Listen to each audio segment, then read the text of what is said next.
ప్రభు అయిన యేసుక్రీస్తు ప్రశస్త నామమున ఇమ్మానుయేల్ పరిచర్యల పక్షముగా మీకు మా శుభములు. ప్రభు కృప మరియు మీ అందరి ప్రార్థనల వలన ఇమ్మానుయేల్ పరిచర్యల ద్వారా అనేకులు ఆశీర్వదింపబడుటకు ప్రభు తన దాసుడైన పాస్టర్ రాజశేఖర్ గారికి బయలుపరిచిన అనేక ఆత్మీయ సత్యాలను గిల్బోవా అనబడు క్యాసెట్స్ పరిచర్య ద్వారా మీకు అందించడానికి సంతోషించుచున్నాం. ఈ సందేశము ద్వారా మీరు ఆశీర్వదింపబడాలని, అనేకమైన మేలులు పొందుకోవాలని, ఇతరులకు మీరు ఆశీర్వాదకరంగా ఉండాలని నిత్యము మేము ప్రార్థించుచున్నాము. వాక్యం ఈ విధంగా సెలవిస్తుంది.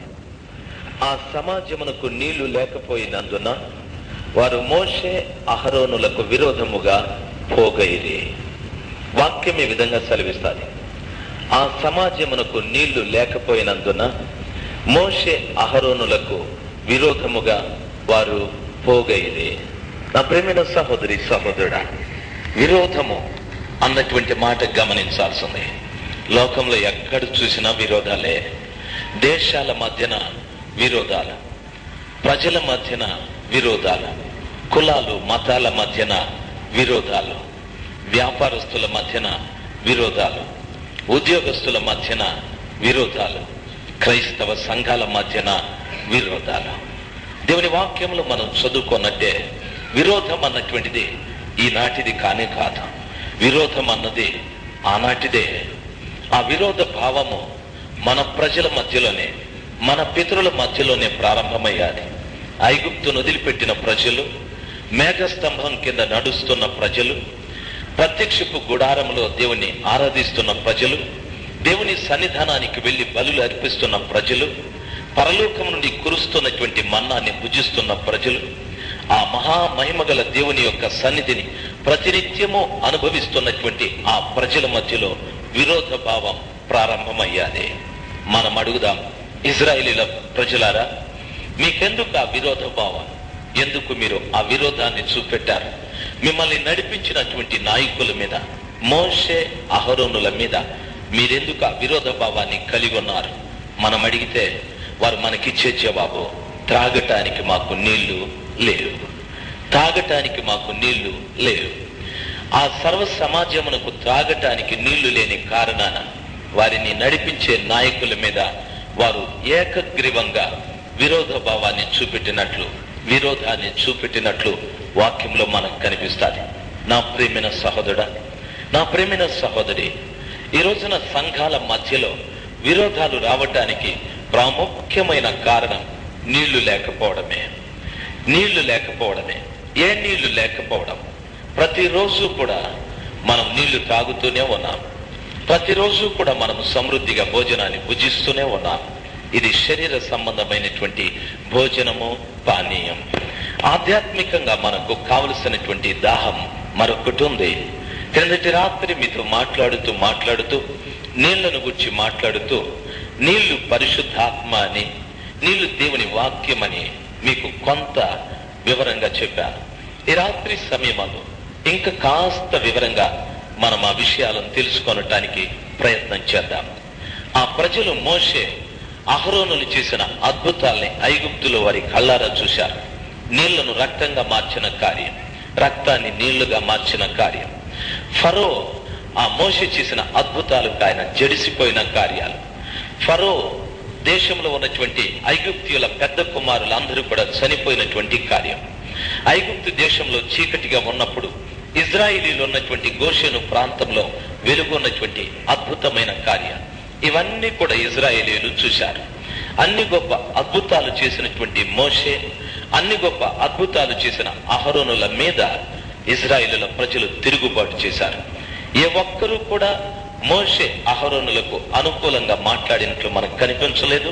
ప్రతి వారు కూడా సర్వ సమాజము వారి మీద ఏకగ్రీవంగా తిరుగుబాటు చేశారని వాక్యంలో రాయబడింది. ప్రియమైనటువంటి వాళ్ళరా, నేటి క్రైస్తవ సంఘాలలో కూడా సంఘ కాపురులకు, విశ్వాసులకు మధ్యన ఎన్నో తగాదాలు, ఎన్నో వివాదాలు, ఎన్నో మనస్పర్ధలు, ఎన్నో అర్థం లేనటువంటి జగడాలు, ఎన్నో పోట్లాటలు, విడిపోవడాలు ఎన్నో జరుగుతూ ఉన్నాయి. కారణం ఒక్కటే ఒక్కటి. ఈనాడు సంఘాలలో ఇటువంటి గొడవలు రావటానికి కారణం ఒక్కటే ఒక్కటి, నీళ్లు లేకపోవడం. మీరు అడగచ్చు, బ్రదర్ ఏ నీళ్లు? ఆ నీళ్లు దయచేసి ఆ నీళ్లను గురించి మాకు చెప్పండి అని మీరు అడిగినట్లయితే, పరిశుద్ధ గ్రంథమైన బైబిల్లో యోహాను సువార్త 7వ అధ్యాయం 37 నుండి 39వ వచనం వరకు చదువుకున్నట్లయితే వాక్యం స్పష్టంగా మనకు బోధిస్తుంది. యోహాను సువార్త 4వ అధ్యాయంలో చదువుకుంటే వాక్యం వివరంగా మనకు బోధిస్తుంది. ఎఫెసీ పత్రిక 5వ అధ్యాయం 27వ వచనాన్ని చదువుకున్నట్లయితే ఆ నీళ్లను గుర్చినటువంటి వర్తమానం విశేషం మనకు వివరంగా బోధించబడతాయి. ఏమిటా నీళ్లు అన్న ప్రశ్న తిరిగి నన్ను మీరు అడిగినట్లయితే, ప్రేమైనటువంటి వాళ్ళరా, యోహాను సువార్త 4వ అధ్యాయంలో మీ అందరికీ తెలిసిన విషయమే. యేసుక్రీస్తు ప్రభుల వారు మధ్యాహ్నం 12 గంటల సమయంలో సుకారాం అనేటటువంటి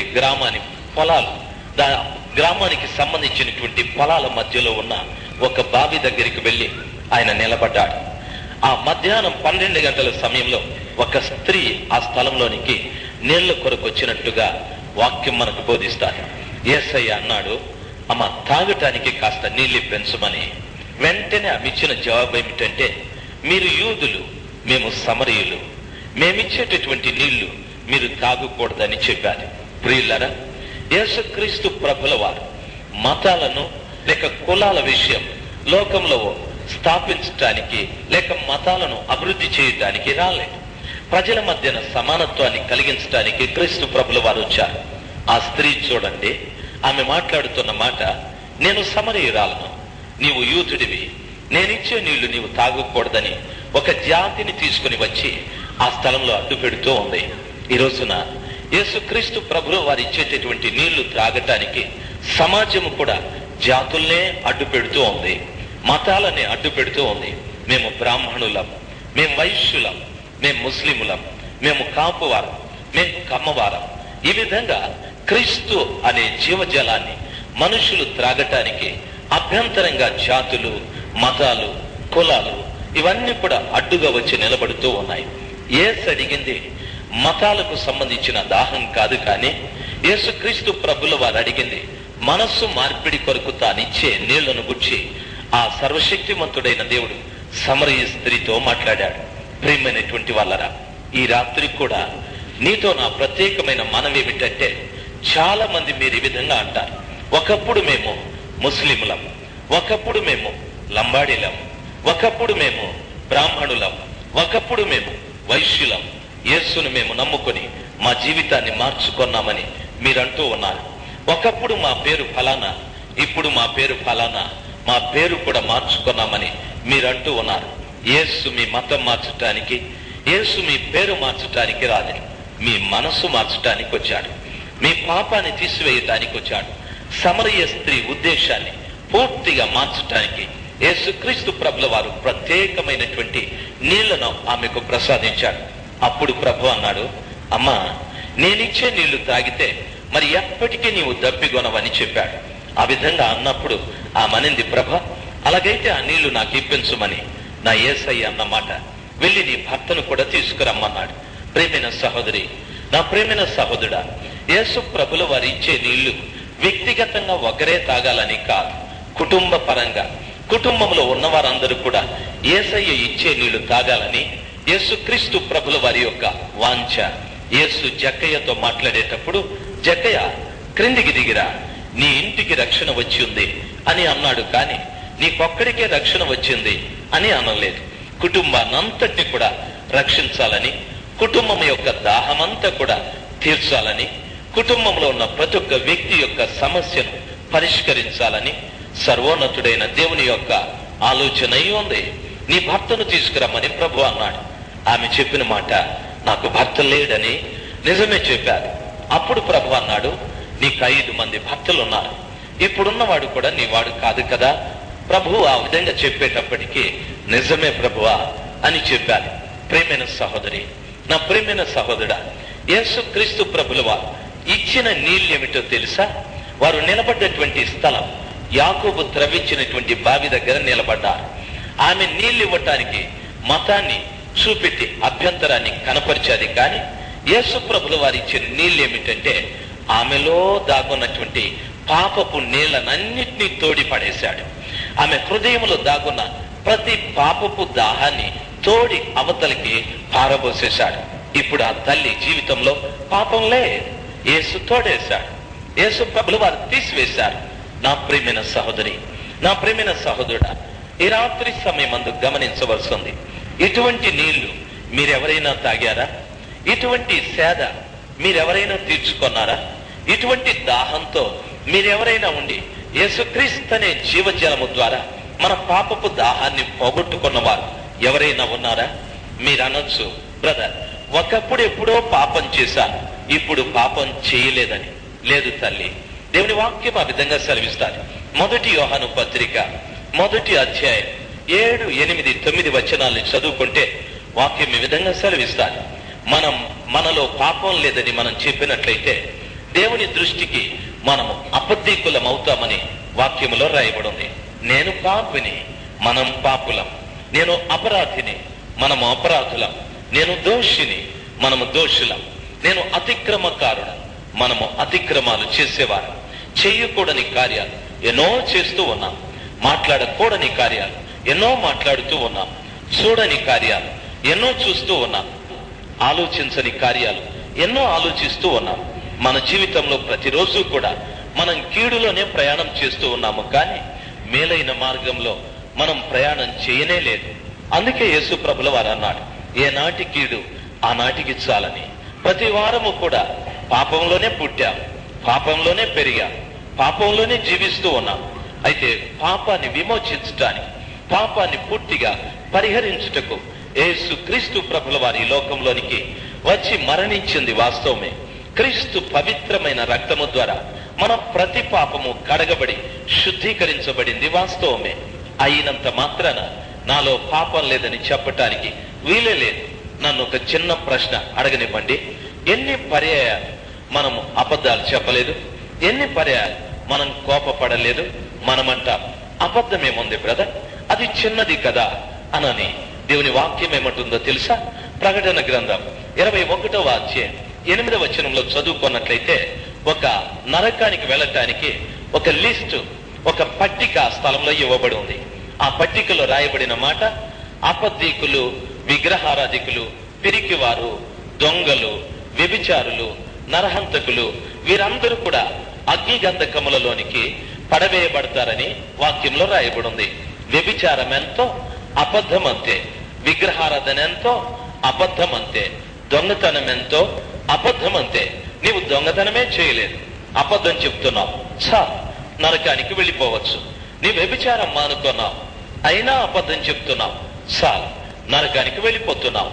నా ప్రియమైనటువంటి వాళ్ళరా, నరకానికి వెళ్ళటానికి ఒకటి వదిలిపెట్టి మరొకటి చేయాలని కాదు, పరిపూర్ణంగా సమస్తాన్ని మనం వదిలిపెట్టాలని దేవుడు మన ఎదుట ఎప్పుడూ కోరుకునేటటువంటిది ఒక్కటే. అదేమిటి అంటే పరిశుద్ధత. పరిశుద్ధత, పరిశుద్ధత, పరిశుద్ధత లేకుండా ఎవరూ దేవుణ్ణి చూడలేరని వాక్యం సెలవిస్తాది. రెండవది, నేను పరిశుద్ధుడను గనుక మీరును పరిశుద్ధులై ఉండుడి అని ప్రభువు సెలవిచ్చాడు. మూడవది, నేను మిమ్మల్ని పిలిచినది పరిశుద్ధులుగా ఉండుటకే కాని అపరిశుద్ధులుగా ఉండుటకు కాదని ప్రభుల వారు సెలవిచ్చారు. నిన్నెందుకు పిలిచాడో తెలుసా? నన్నెందుకు పిలిచాడో తెలుసా? పరిశుద్ధంగా ఉండటానికే, పరిశుద్ధంగా ఉండటానికే. అంతేకాని మనం అపరిశుద్ధంగా ఉండటానికి యేసయ్య మనల్ని పిలవలేదు. మనం అపరిశుద్ధంగా ఉండాలంటే ఇక్కడికి రానవసరమే లేదు, ఇక్కడ పాడాల్సిన పనే లేదు, ఈ స్థలంలో కూర్చోవలసిన పనే లేదు, ఈ వాక్యం వినాల్సిన పనే లేదు. మనం లోకంలోనే ఉండొచ్చు, మన ఇష్టానుసారంగా మనం జీవించవచ్చు. యేసయ్యని నీవు నమ్ముకున్నావు గనుక, యేసయ్య స్వరాన్ని విన్నావు గనుక, యేసు పిలుపుని విని ఈ స్థలంలోనికి వచ్చాము గనుక ప్రతి వారు కూడా పరిశుద్ధతను పాటించవలసిన వారమై ఉన్నాము. ఆ పరిశుద్ధతే మనకు లేకపోతే పరలోకంలో ఉన్న దేవుణ్ణి చూడటానికి మనకు శక్యం కాదు.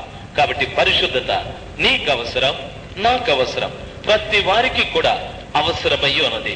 ప్రియమైన సహోదరి, నా ప్రియమైనటువంటి సహోదరుడా, మొట్టమొదట క్రీస్తు ప్రభుల వారు తానిచ్చిన నీళ్ల ద్వారా పాపం హరించుకుపోవనట్లుగా, పాపం తొలగించబడినట్లుగా సమరయ స్త్రీకి కృపగల దేవుడు నీళ్లను ఇచ్చాడు.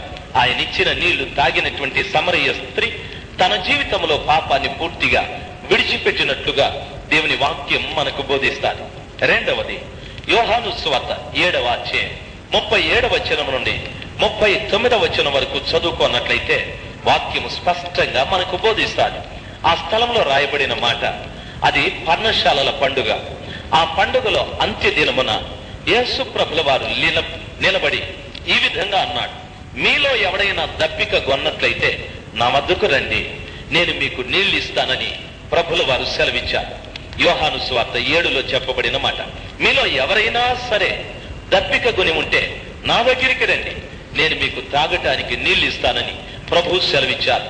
ప్రియమైన సహోదరుడా, ప్రియమైన సహోదరి, ఏ సందర్భంలో ప్రభుల వారు ఆ మాటను మాట్లాడారు, ఎందుకు ఆ మాటను మాట్లాడవలసి వచ్చాది అనే ప్రశ్న మనం వేసుకున్నట్లయితే అది పర్ణశాలల పండుగ. ఇజ్రాయేలీలు 7 రకాలైన పండుగల్ని ఆచరించే వాడుక వారికి ఉండేది. వారు ఆచరించే ఆ పండుగల్లో పర్ణశాలల పండుగకు కూడా ఒక శ్రేష్టమైనటువంటి పండుగగా వారు ఆరాధించేటటువంటి వారు. ఈ పర్ణశాలల పండుగను వారు ఎందుకు ఆరాధించేవారు అని ప్రశ్న మనం వేసుకున్నట్లయితే, వారి పితరులకు ఎడారిలో వారు ప్రయాణం చేస్తూ ఉన్నప్పుడు, వారు దప్పిక కొన్నప్పుడు వారి పితరులకు బండను పగలగొట్టి బండలో నుండి నీటిని రప్పించాడు దేవుడు. ఆ బండలో నుండి నీటిని రప్పించి ఎడారిలో వారి పితరుల దాహాన్ని తీర్చిన కారణాన కృతజ్ఞతగా, రెండవది ఆ విషయమై జ్ఞాపకార్థంగా ఆ పర్ణశాలల పండుగను వారు ఆచరించేవారు.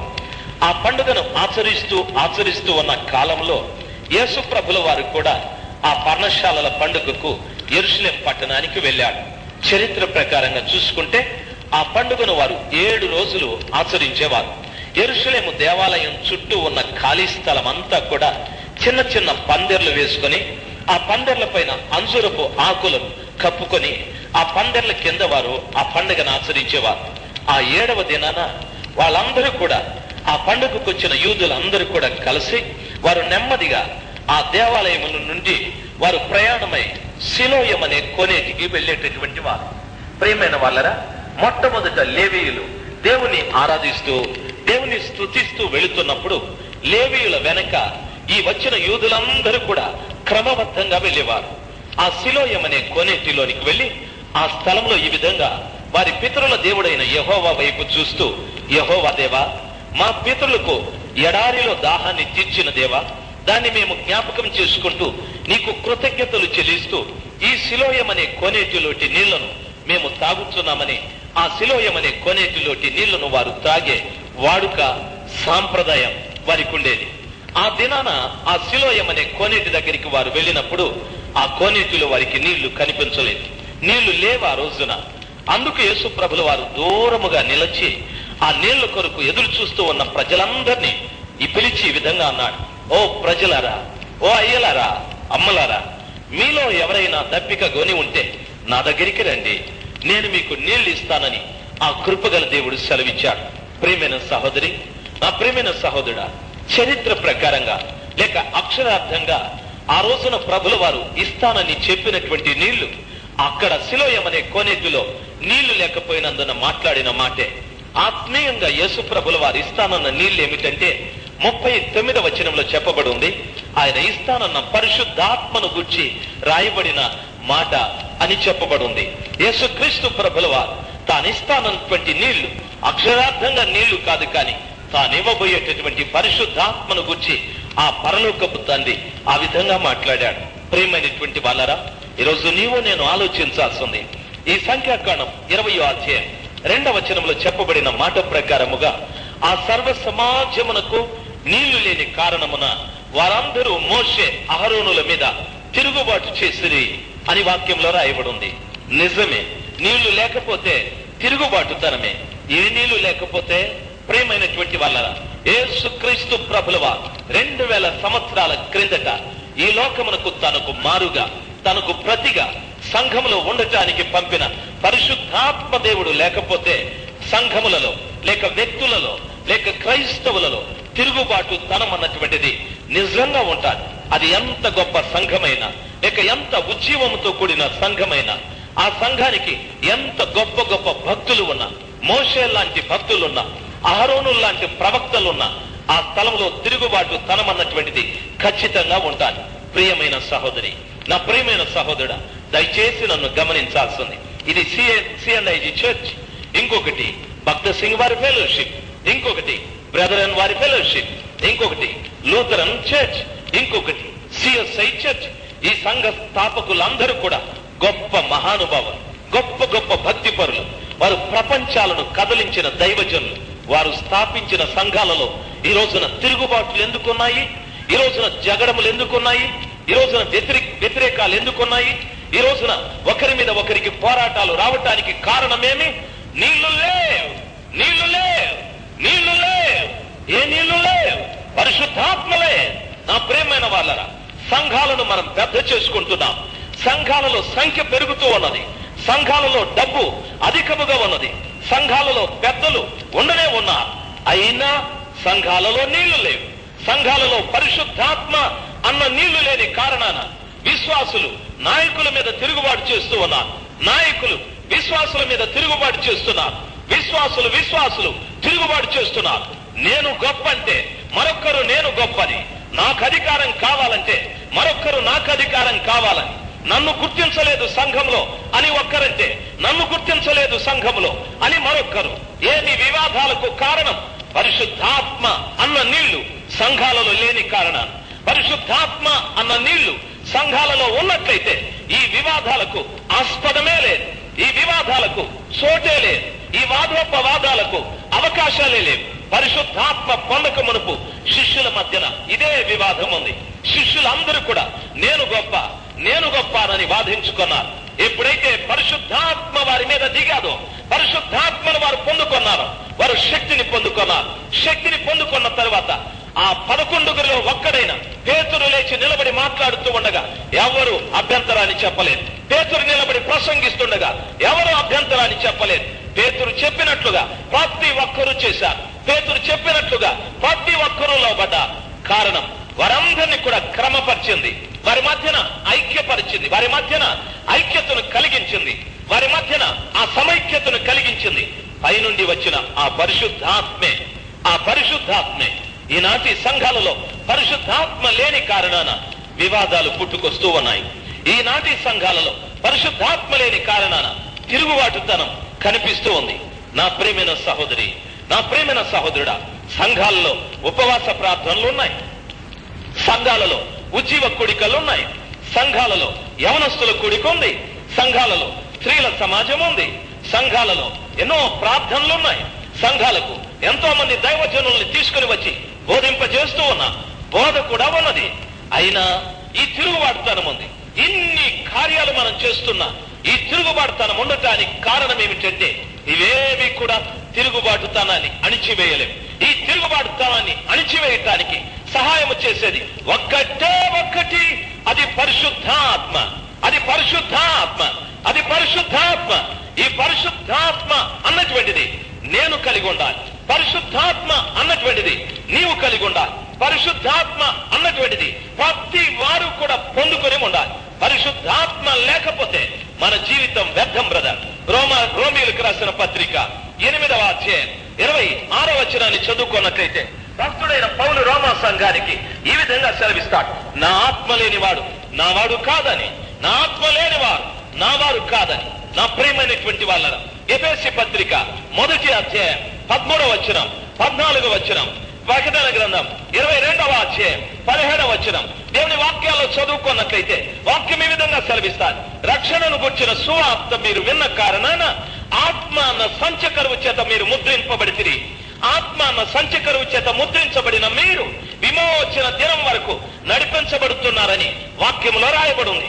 పరిశుద్ధాత్మ చేత మనం ముద్రించబడితే విమోచన దినం వరకు ఆత్మ మనల్ని నడిపించుకుంటూ వెళతారు. ప్రకటన గ్రంథం 22వ అధ్యాయం 17వ వచనంలో చదువుకున్నట్లయితే వాక్యం ఈ విధంగా సెలవిస్తాను, ఆత్మయు పెళ్లి కుమార్తెయు ఇక్కడికి రమ్మని పరలోకము నుండి పిలిచిన ఒక పిలుపు ఆ స్థలంలో మనకు కనిపిస్తారు. పరిశుద్ధాత్మ లేకపోతే సంఘం అనే పెళ్లి కుమారుడైన క్రీస్తు ప్రభుల వారి దగ్గరికి వెళ్ళటానికి అవకాశం లేదు. ఆత్మ ఉంటేనే ఆత్మ పెళ్లి కుమార్తె అయిన సంఘాన్ని పెళ్లి కుమారుడైన క్రీస్తు ప్రభుల వారి దగ్గరికి తీసుకువెళతారు. ఆత్మ అవసరం తల్లి, ఆత్మ అవసరం నా ప్రియమైన తండ్రి, ఆత్మ నీవు పొందుకోవాలి తల్లి, ఆత్మ నీవు పొందుకోవాలి నా ప్రేమైన తండ్రి. ఆత్మ లేకపోతే దేవుని వాక్యం ఈ విధంగా సెలవిస్తున్నది, ఆత్మ లేనివాడు నావాడు కాదని, ఆత్మ లేనివాడు నావాడు కాదని. కనుకనే క్రీస్తు ప్రభుల వారు అంటున్నారు, మీలో మీలో మీలో మీలో ఎవరైనా దప్పిక కొన్నట్లయితే నా వద్దకు రండి, నా వద్దకు రండి, నేను మీకు నీళ్ళిస్తాను అని చెప్పిన మాట ఆయన అనుగ్రహించబోయే పరిశుద్ధాత్మను గురించి ఆయన మాట్లాడారని వాక్యంలో రాయబడి ఉంది. నా ప్రేమైన సహోదరుడా, నా ప్రేమైన సహోదరి, మోషే అహరోను లాంటి నాయకులు మన సంఘములో ఉన్న పరిశుద్ధాత్మ లేకపోతే తిరుగుబాటే తిరుగుబాటే తిరుగుబాటే. మోషే అహరోను లాంటి మహానాయకులు మన సంఘాల్లో ఉన్న పరిశుద్ధాత్మ లేకపోతే తిరుగుబాటే తిరుగుబాటే తిరుగుబాటే. ఈ రోజున క్రైస్తవ సంఘాలు నా ప్రేమైనటువంటి వాళ్ళ ఈ తిరుగుబాటు స్థలముతో సతమతమైపోతూ ఆధ్యాత్మికంగా ఎదగాలి అనుకుంటున్నటువంటి విశ్వాసులకు దిక్కుతోచక సంఘాలు మానేసుకుంటూ ఉన్నారు, సహవాసాలు మానేసుకుంటున్నారు, దేవుడు లేకపోతే పోనీ అనుకుంటున్నారు, ఇంట్లోనే ప్రార్థన చేసుకుందాం అనుకుంటున్నారు, ఇంట్లోనే వాక్యం చదువుకుందాం అనుకుంటున్నారు. ఏం కారణం? పరిశుద్ధాత్మ లేని కారణం. ఏం కారణం? మోషే లాంటి నాయకులు ఉన్నారు, అహరోను లాంటి ప్రవక్తలు ఉన్నారు, అయినా ఆత్మ లేదు తల్లి, అయినా ఆత్మ లేదు నా ప్రేమైన తండ్రి. దయచేసి గమనించాల్సి, ఈ రోజున మన సంఘాలకు ఆత్మ అవసరం. క్రిందటి రాత్రి మిరియామీల అవసరమని చెప్పాను. ఈ రాత్రి సమయం అందు మీతో మాట్లాడుతున్న ప్రత్యేకమైన మాట, మన సంఘాలకు ఆత్మ అవసరం. సంఘంలో ఉన్న ప్రతి ఒక్క వ్యక్తి కూడా ఆత్మ కలిగినటువంటి వారంగా, ఆత్మ పొందుకున్న వారంగా ఉండాలి.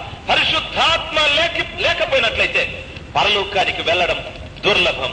పరిశుద్ధాత్మ లేకపోతే పెళ్లి కుమార్తెగా నీవు మార్చబడడం దుర్లభం. బ్రదర్, నేను గట్టిగా ప్రసంగించవచ్చు, లేకపోతే చక్కగా పాడొచ్చు, లేకపోతే చక్కగా ప్రార్థన చేయొచ్చు. నేను ప్రార్థన చేస్తే అద్భుతాలు జరగచ్చు, నేను ప్రార్థన చేస్తే మహత్కార్యాలు జరగచ్చు.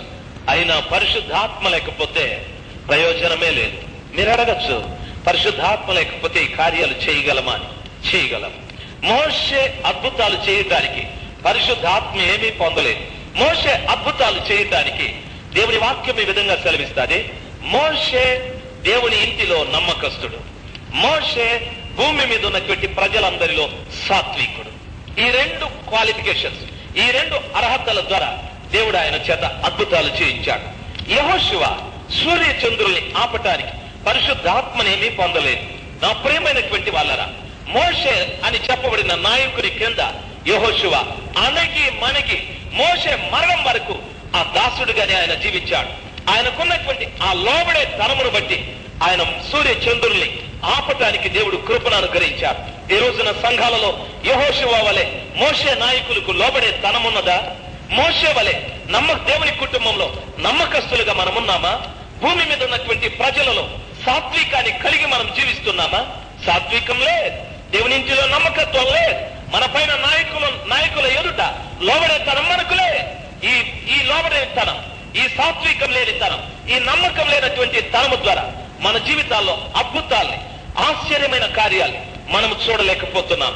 ఈ రాత్రి సమయం అందు మనం గమనించాల్సిన ప్రతి తల్లి, ప్రతి తండ్రి, ప్రతి యవన సహోదరుడు, ప్రతి యవన సహోదరి దేవుని ఆత్మను మనం పొందుకొనటానికి ప్రభు సన్నిధానంలో ప్రార్థించాలి. బ్రదర్, దేవుని వాక్యం సెలవిస్తుంది.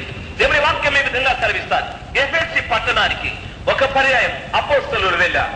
ఎఫెసీలో ఉన్న విశ్వాసులతో ఈ విధంగా మాట్లాడారు, మీరు విశ్వసించినప్పుడు పరిశుద్ధాత్మను పొందారా అని అడిగారు. అప్పుడు అడిగినప్పుడు వారు అన్నారు, పరిశుద్ధాత్ముడు ఉన్నాడన్న సంగతే మాకు తెలియదని చెప్పారు. వెంటనే వారు అడిగారు, మీరు ఏ బాప్తిస్మం పొందారు అని అడిగారు. అపోస్తల కార్యం 19వ అధ్యాయంలో రాయబడింది. వారు చెప్పిన మాట ఏమిటో తెలుసా? మేము యోహాను బాప్తిస్మం పొందామని చెప్పారు. ప్రేమైనటువంటి వాళ్ళరా, దాని అర్థం ఏమిటో తెలుసా? యోహాను బాప్తిస్మం ఒకటి ఉంది, యేసు ప్రభుల వారి బాప్తిస్మం ఒకటి ఉంది. యోహాను బాప్తిస్మం ఏమి అని మీరు అడగచ్చు. యోహాను ఈ విధంగా మాట్లాడాడు, ఓ సర్వ సంతానమా, రాబో ఉగ్రతను గురించి మీకు బుద్ధి చెప్పిన వాడాం. యోహాను ఈ విధంగా మాట్లాడాడు, మారు మనసు పొందుడి, పరలోక రాజ్యం సమీపించాలి. మారు మనసు పొందుడి, పరలోక రాజ్యం సమీపించాలని మారు మనసును గురించి యోహాను ప్రకటించాడు. మారు మనసును గురించి యోహాను బాప్తిస్మం ఇచ్చాడు. అదే యోహాను ఈ విధంగా అన్నాడు, నా వెనుక వచ్చువాడు నాకంటే శక్తిమంతుడు, ఆయన చెప్పులు వారు విప్పుటకు కూడా నేను యోగ్యుడను కాదు. నేను మీకు నీళ్లతో బాప్తిస్మం ఇస్తున్నాను, నా వెనుక వచ్చేవాడు అగ్నితోనూ ఆత్మతోనూ బాప్తిస్మం ఇస్తాడని యోహాను చెప్పాడు. యేసుక్రీస్తు ప్రభుల వారిచ్చే బాప్తిస్మం ఆత్మ బాప్తిస్మం, యేసు ప్రభుల వారిచ్చే బాప్తిస్మం అగ్ని బాప్తిస్మం. నా ప్రేమైన తల్లి, నా ప్రేమైన తండ్రి, దయచేసి ఇప్పుడు ఆలోచన చేద్దాం. ఆత్మ ఆత్మ ఆత్మ పరిశుద్ధాత్మ అని నీవు మాట్లాడుతున్నావే, ఈ పరిశుద్ధ కారణాన సర్వ సమాజము మోషే అహరోనుల మీద తిరుగుబాటు చేసిరని వాక్యంలో రాయబడి ఉంది. మొదటి రకం నీళ్లు పాపాన్ని తీసివేసే నీళ్లు. రెండవ రకం నీళ్లు పరిశుద్ధాత్మతో మనము నింపబడినటువంటి నీళ్లు. మూడవ రకం నీళ్లు ఎఫెసీ పత్రిక 5వ అధ్యాయం 27వ వచనంలో చదువుకున్నట్లయితే వాక్యం మనకు స్పష్టంగా బోధిస్తారు. దేవుని వాక్యాన్ని చదువుతాను, దయచేసి గమనించాల్సింది. ఎఫెసీ పత్రిక 5వ అధ్యాయం 27వ వచనం. మీ భార్యలను ప్రేమించుడి, పురుషులారా మీరును మీ భార్యలను ప్రేమించుడి. అటువలే క్రీస్తు కూడా సంఘమును ప్రేమించి అది కళంకమైనను ముడత అయినను అట్టిది మరి ఏదైనను లేక పరిశుద్ధమైనదిగాను నిర్దోషమైనదిగాను మహిమగల సంఘముగాను ఆయన తన ఎదుట దానిని నిలవబెట్టు కొనవలెనని వాక్యముతో ఉదక స్నానము చేత దానిని పవిత్రపరిచి పరిశుద్ధపరచుటకై దాని కొరకు తన్ను తాను అప్పగించుకొనెను అని వాక్యంలో రాయబడి ఉంది. జాగ్రత్తగా గమనించాల్సింది. మూడవ రకమైనటువంటి నీళ్లు వాక్యమనే ఉదక స్నానము అని చెప్పబడి ఉంది.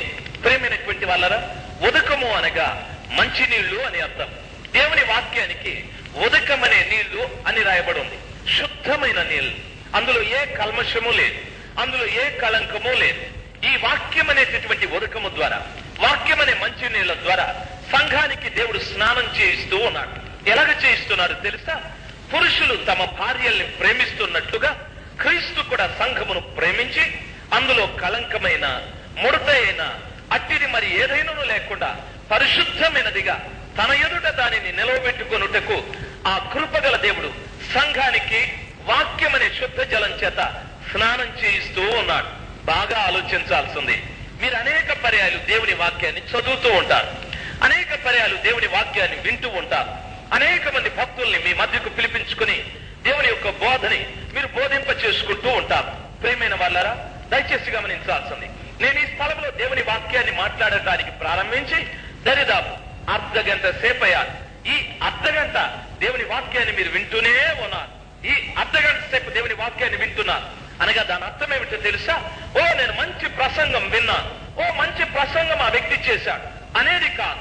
సర్వశక్తిమంతుడైన దేవుడు ఒక పురుషుడు తన భార్యని ప్రేమిస్తున్నట్లుగా ఆయన సంఘమైన మనల్ని ఆయన ప్రేమించి ఈ వాక్యం అనే శుద్ధ జలం చేత ఈ స్థలంలో కూర్చున్న ప్రతి వారికి వాక్యము ద్వారా స్నానం చేయిస్తూ ఉన్నాడు. ప్రతి వారికి వాక్యము ద్వారా స్నానం చేయిస్తూ ఉన్నాడు. స్నానం చేసుకునేవాడు ఏదో కొన్ని నీళ్లు తీసుకుని వెళ్లి ముఖం కడుక్కొని బయటికి రాడు. స్నానం చేసే ప్రతి వాడు కూడా అరికాలు మొదలుకొని నడినెత్తి వరకు శుభ్రంగా నీళ్లతో స్నానం చేసుకుంటాడు. తన శరీరం మీద ఉన్న మలినాన్నంతటిని కూడా శుభ్రంగా తొలగించుకుంటాడు. నా ప్రియమైన సహోదరుడా, నా ప్రియమైన సహోదరి, ఇంతవరకు మీకు బోధింపబడుతున్న ఈ వాక్యం దేవుని వాక్యం అనే శుద్ధ జలం చేత మీకు జరుగుతున్న స్నాన కార్యక్రమమే. స్నాన కార్యక్రమమే. ఈ స్థలంలో ప్రతి బిడ్డ కూడా ముడతైన కళంకమైన అటువంటిది మరి ఏది కూడా లేకుండా సర్వశక్తిమంతుడైన దేవుని ఎదుట పరిశుద్ధంగా నిలవబడుటకు యోగ్యమైన జీవితాన్ని సంపాదించుకోవటానికి వాక్యము ద్వారా స్నానాన్ని మనం చేసుకుంటూ ఉన్నాం. హల్లెలూయా, హల్లెలూయా. వాక్యము ద్వారా మనం స్నానం చేయించుకుంటూ ఉన్నాం. చాలా మంది వాక్యాన్ని విని బాగుందని వెళ్ళిపోతారు. చాలా మంది వాక్యాన్ని విని ఓ నా కోరికే మాట్లాడారని వెళతారు. చాలా మంది వాక్యం విని ఈరోజు చాలా కఠినంగా మాట్లాడారని వెళ్ళిపోతారు. ఒక్కొక్కరికి తోచిన విధంగా మాట్లాడుకుంటూ వెళతాం. అయితే నా దేవుని ఆలోచన ఏమిటంటే వాక్యము బోధించడము అనగా వాక్యము ద్వారా తన బిడ్డలందరినీ కూడా శుద్ధీకరింపచేసి వారిలో ముడత అయిన కళంకమైన అపరిశుద్ధమైనది ఏది కూడా ఉండకుండా ఉండటానికి వాక్యము ద్వారా ఆయన స్నానం చేయిస్తూ ఉన్నాడు. ప్రియమైన సహోదరుడా, నా ప్రియమైన సహోదరి, స్నానానికి కాస్త నీళ్లు మనం ఉంచుకున్న తరువాత ఆ నీళ్లను మనం ముంచి మన శరీరాన్ని అంతటి మీద మనం పోసుకుంటాం. అదే రీతిగా వాక్యం మనం వింటూ ఉన్నప్పుడు మన శరీరంలో ఉన్న ప్రతి పాపాన్ని గురించి కూడా, మన జీవితంలో ఉన్న ప్రతి పాపాన్ని గురించి కూడా మనం ఆలోచన చేసుకుని ఈ వాక్యం నా జీవితంలో ఉన్న పాపం విషయమే, ఈ వాక్యం నా జీవితంలో ఉన్న లోపం విషయమే, ఈ వాక్యం నా జీవితంలో ఉన్న అవిధేయత విషయమే, ఈ వాక్యం నా జీవితంలో ఉన్న ముడత విషయమే, కలంకం విషయమే ఈ వాక్యం నాతో మాట్లాడుతున్నదని ఆ వాక్యాన్ని విని పశ్చాత్తాపపడి క్రీస్తు ప్రభువు వారి దగ్గర మన పాపాన్ని ఒప్పుకున్నట్లయితే నీవు నిజంగా వాక్య స్నానం చేసిన వ్యక్తివి, వాక్యము ద్వారా కడగబడిన వ్యక్తివిగా మార్చబడి స్థలంలో నుండి వెళతావు. లేదు, వాక్యాన్ని విని ఇది నాకు కాదు, ఫలానా వ్యక్తికి, ఇది నాకు కాదు, పాస్టర్ గారికే, ఇది నాకు కాదు, శేఖర్కే, ఇది నాకు కాదు, యోహానుకే అని మనం ఇంకొకళ్ళకు చూపెట్టుకుంటూ వెళితే నీకు స్నానం లేదు, నీవు స్నానం చేయించుకోలేదు. నీలో ఆ అశుభ్రత అన్నది, నీలో ఆ మురికి అన్నటువంటిది దినదినం పెరిగిపోతూనే ఉంటాది, నీలో అశుభ్రత పెరిగిపోతూనే ఉంటాది. అందుకే భక్తుడైన దావీదు తాను పాపం చేసిన తరువాత ఒక్క మాట అన్నాడు. ఏమన్నాడు తెలుసా? నేను మరణమై స్మరణకు రానివాడు, నేను ఓటికొండ వంటి వాడు, నేను ప్రజలకు మరణపు వాసనగా ఉన్నానని భక్తుడైన దావీదు సెలవిచ్చాడు. పాపం చేసినప్పుడు అనేక మంది ప్రజలకు నేను మరణపు వాసనగా ఉన్నాను. ఎందుకయ్యా దావీదు, ఎందుకు నీవు మరణపు వాసనగా ఉన్నావు? నాలో ఉన్న రక్షణ వెళ్ళిపోయా, నాలో ఉన్న పరిశుద్ధాత్మ వెళ్ళిపోయా, నేను ఇప్పుడు కడగబడడం లేదు, నేను వాక్యము ద్వారా కడగబడిన జీవితాన్ని పోగొట్టుకున్నాను, కనుక నేను అనేకులకు మరణపు వాసనగా ఉన్నానని ఆయన అంటూ ఉన్నాడు.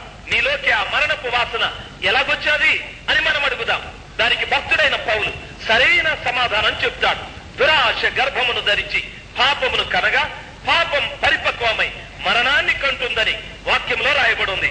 ప్రియమైన వాళ్ళరా, వాక్యము ద్వారా మన జీవితాన్ని ఎప్పుడు మనం సరిచేసుకోమో వెంటనే మన లోపల మరణపు వాసన ప్రారంభమైతాది. అనగా పాపం మనలో జీవించడం, పాపం మన చేత పాపాన్ని చేయించడం, పాపం ఈ పాపం మనలో ప్రతిరోజు కూడా చేయిస్తూ పాపాన్ని చేయిస్తూ మన జీవితాన్ని పూర్తిగా మరణపు వాసనగా మార్చివేస్తాను. నీ భార్య నిన్ను ప్రేమించదు, నీ పిల్లలు నిన్ను ప్రేమించరు, నిన్ను కన్నవారు నిన్ను ప్రేమించరు, నీ తోటి వారు నిన్ను ప్రేమించరు, నీ స్నేహితులు నిన్ను ప్రేమించరు. ప్రతి వారు కూడా నిన్ను అసహించుకుంటూ ఉంటారు, ప్రతి వారు కూడా నిన్ను యావగించుకుంటూ ఉంటారు, ప్రతి వారు నిన్ను తిరస్కరిస్తూ ఉంటారు. నీ మాటకు విలువ ఉండదు, నీవు చెప్పే కార్యాలకు విలువ ఉండదు. ప్రతి వారికి దినం దినం దినం నీవు దూరం కావలసి వస్తాది. కారణం నీలో పాపం ఉంది గనుక, కారణం ఆ పాపం నీలో మరణ వాసనని పుట్టిస్తూ ఉంది గనుక. నా ప్రియమైన సహోదరి, నా ప్రియమైన సహోదరుడా, మూడవదిగా దేవుని వాక్యం అనే నీళ్ల ద్వారా నీవు స్నానం చేయించుకోవాలి. దయచేసి గమనించాల్సింది, నీవు నేను కూడా కానాను యాత్రలో ఉన్నాం, నీవు నేను కూడా ఆ కానాను ప్రయాణంలోనే ఉన్నాం. కానాను యాత్రలో ఉన్న నీవు దేవుని వాక్యము ద్వారా ప్రతిరోజు స్నానం చేయించుకోవాలి, ప్రతిరోజు వాక్యము ద్వారా కడగబడుతూనే ఉండాలి. నీ దేవుని వాక్యం ఆ విధంగా సెలవిస్తాను. మొట్టమొదటిది నీ పాపం కడగబడాలి. రెండవది, మొట్టమొదటిది క్రీస్తు ప్రభువారనే జీవజలం ద్వారా మనలో ఉన్నటువంటి పాపపు దాహం కడగబడిపోవాలి. రెండవది, పరిశుద్ధాత్మ అన్నటువంటి నీళ్ల ద్వారా మనము నింపబడాలి. మూడవది, వాక్యం అనే నీళ్ల ద్వారా మనం ప్రతిరోజు కూడా కడగబడుతూ ఉండాలి. దేవుని వాక్యం సెలవిస్తుంది, ఇజ్రాయేలీయుల సర్వ సమాజం నీళ్లు లేని కారణమున మోషే అహరోనుల మీద వారు తిరుగుబాటు చేసిరని. ప్రేమైనటువంటి వాళ్ళరా, ఎన్నో పర్యాయాలు సంఘాలలో ఎందుకు ఈ తిరుగుబాట్లు అనే ఒక పెద్ద ప్రశ్న అనేకులకు ఉన్నది. ఆ ప్రశ్నకు సమాధానం ఈ ఒకటి నీ పాపాన్ని విడిచిపెట్టలేదు, రెండు నీవు పరిశుద్ధాత్మతో నింపబడలేదు, మూడు దేవుని వాక్యము ద్వారా నీవు శుద్ధీకరించబడలేదు.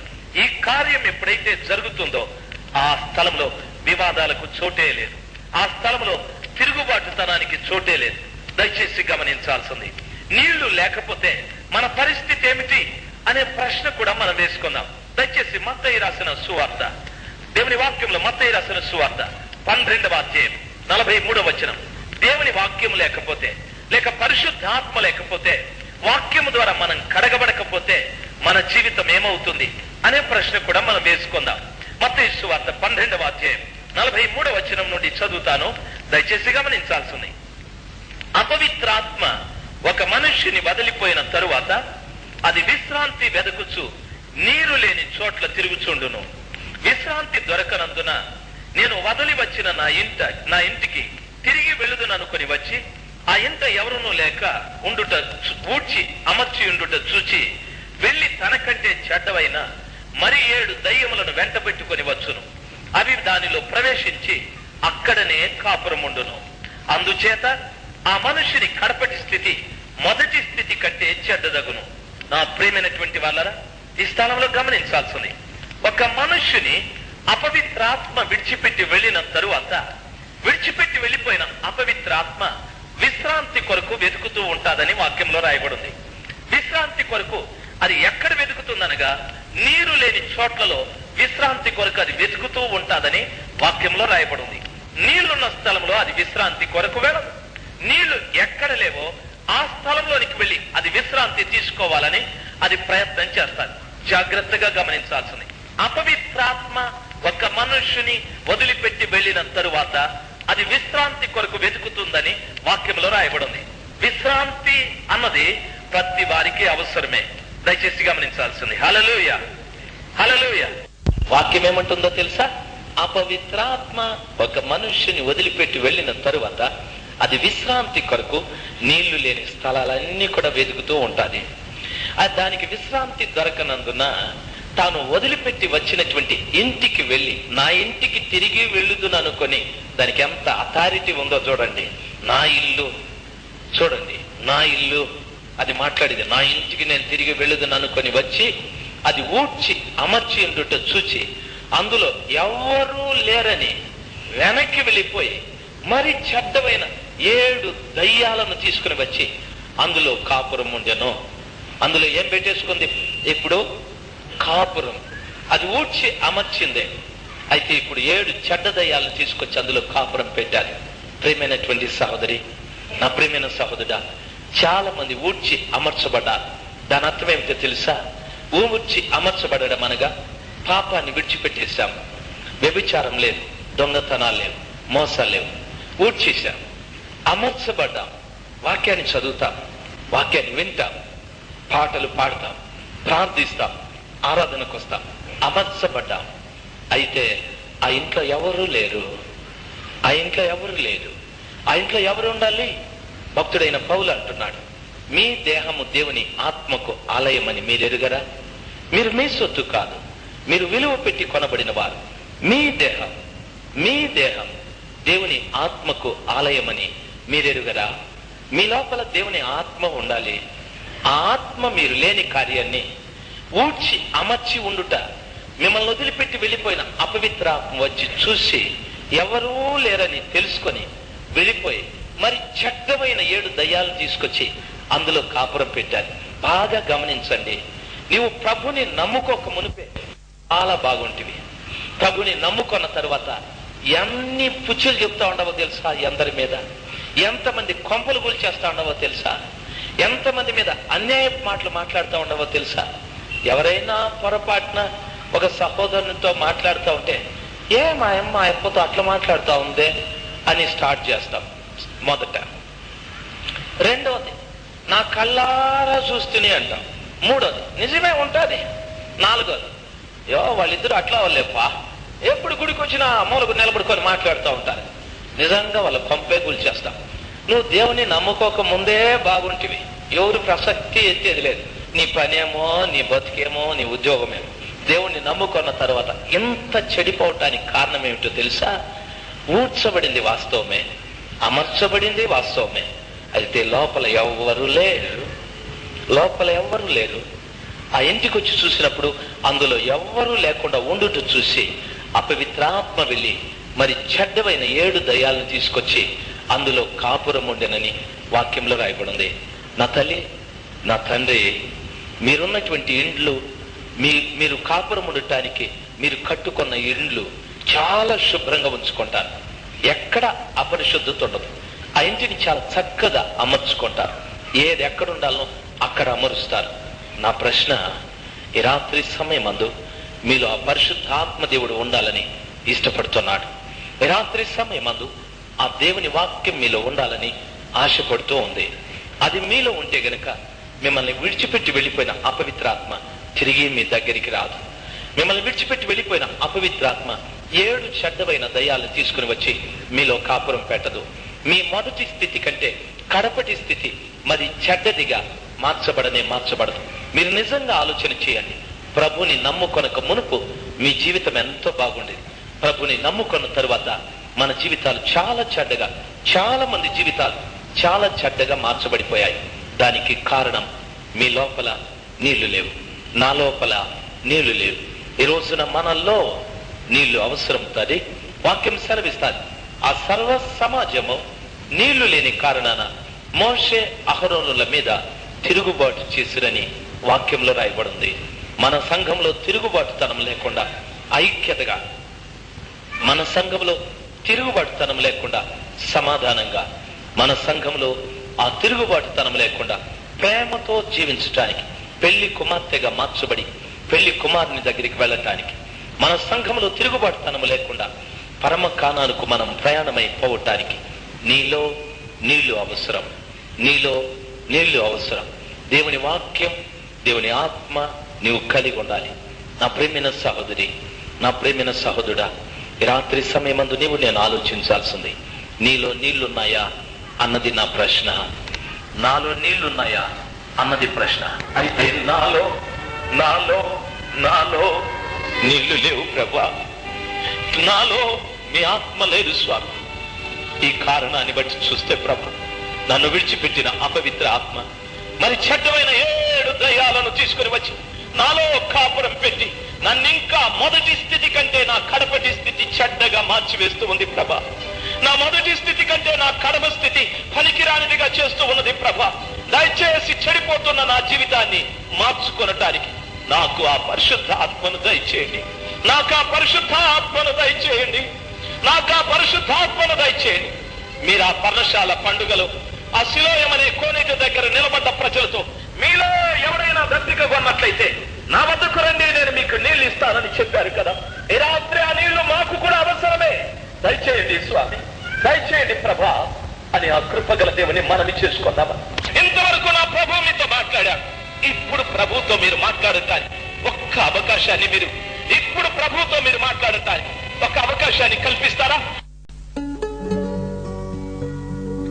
ప్రియ దైవ జనాంగమా, ఈ సందేశము మీకు ఆశీర్వాదకరంగా ఉన్నదని మేము నమ్ముచున్నాము. దీని ద్వారా మీరు పొందిన ఆత్మీయ మేలులను మాకు తెలియచేయండి. మీ ప్రార్థన అవసరతల కొరకు, మా ఇతర క్యాసెట్స్ మరియు సిడీల వివరాల కొరకు మమ్మల్ని సంప్రదించండి. మా అడ్రస్ ఇమానియేలు పరిచర్యలు, చర్చ్ స్ట్రీట్, బకావాని తోట, చిత్తూరు బస్ స్టాండ్ ప్రక్కన, మదనపల్లె 517325. మా ల్యాండ్ ఫోన్ నంబర్ 085712225929. ప్రభు మిమ్మల్ని ఆశీర్వదించునుగాక. ఆమెన్.